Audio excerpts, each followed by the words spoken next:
안녕하세요. 박장백 사무장입니다. 이번 시간에는 판결 정본과 지급명령 정본의 차이점에 관해 설명드리겠습니다. 제목을 판결과 지급명령의 차이라 하지 않고 판결 정본과 지급명령 정본의 차이라고 한 것은 판결과 지급명령을 받기까지의 차이점이 아니라 판결과 지급명령을 받은 이후의 차이점에 관한 설명만 드릴 것이기 때문에 그리 정한 겁니다. 이들의 차이점에는 두 가지가 있는데, 한 가지는 집행 방법, 정확하게는 집행 신청 시의 구비서류가 다르고, 또 한 가지는 판결이나 지급명령을 무력화시키는 방법이 다른데요.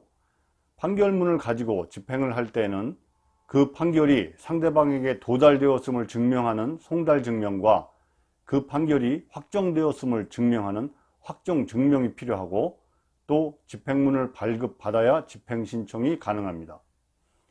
집행문은 판결문 뒤에 붙이는 한 장짜리 서면으로 누구에 대한 집행을 위하여 누구에게 내어준다, 이런 간단한 문구가 적혀 있는 서면입니다.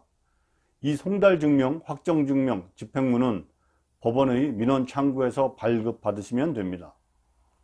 그런데 지급명령은 그 지급명령이 내려지려면 상대방에게 지급명령이 반드시 송달되어야 하고, 또 상대방이 2주 이내에 이의신청을 하지 않아서 확정되어야만 하기 때문에 송달증명, 확정증명이 필요 없으며 집행문도 필요 없이 오직 지급명령 정본만을 가지고 강제집행을 할 수 있습니다. 판결과 지급명령의 또 다른 차이점은, 이것을 설명하기 전에 여러분, 채무자가 판결과 지급명령에 따른 의무를 이행하는 등의 사유로 판결과 지급명령에 기재된 채권자의 권리가 소멸하였음에도 채권자가 가지고 있는 판결문이나 지급명령서를 가지고 집행을 해오면 어찌해야 할까요? 채무자 입장에서는 당연히 그 판결이나 지급명령을 무력화시켜 부당한 집행으로부터 벗어나야 되겠죠. 그런데 판결과 지급명령은 그 부당한 집행으로부터 벗어나는 방법이 다르다고 할 수 있습니다.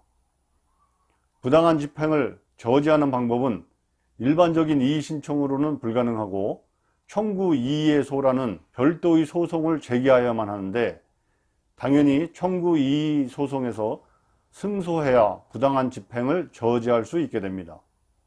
그러려면 청구이의 사유가 정당해야 청구이의소에서 승소할 수 있겠죠. 그런데 판결에 대한 청구이의 사유는 그 판결의 변론이 종결된 이후의 사유만이 청구이의 사유가 되고, 변론 없이 내려진 판결에 대해서는 애시당초 변론이라는 게 없었죠. 따라서 변론 종결이라는 것도 없습니다. 그렇기 때문에 판결 선고일 이후의 사유만 청구이의 사유가 되는 것입니다. 따라서 예를 들어 피고가 원고에게 1억을 변제하라는 판결을 받은 사안에서 피고가 그 판결의 변론이 종결된 이후에 1억을 변제한 상태에서 피고가 패소 판결을 받았다면, 나중에 원고가 그 판결문을 가지고 또 집행을 신청하였을 때 피고는 청구이의소를 제기하여 승소할 수 있지만, 피고가 그 판결의 변론 종결 전에 1억을 변제했음에도 이를 주장하지 않거나 이유는 불문하고 피고가 패소 판결을 받았다면 피고는 원고의 집행을 저지할 방법이 없게 되는 것입니다. 그런데 지급명령은 청구이의 사유에 관한 제한이 없기 때문에, 더 정확하게는 청구이의 사유가 발생한 시기에 대한 제한이 없기 때문에 정당한 청구이의 사유기만 하면 그 사유가 지급명령이 내려지기 전이냐 후이냐를 불문하고 청구이의 사유가 됩니다.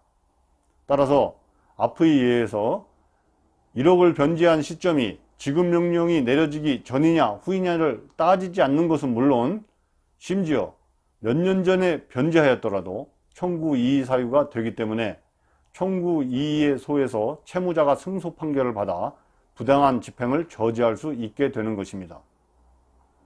여기서 부수적으로 팁을 하나 드리자면, 앞선 설명과 같이 지급명령은 청구이의 사유가 그 사유의 그 범위가 판결보다 더 넓기 때문에 지급명령으로 권리를 확보한 당사자는 그 입증 자료를 오랜 기간 보관해 둘 필요가 있는 것입니다. 이상 마치겠습니다.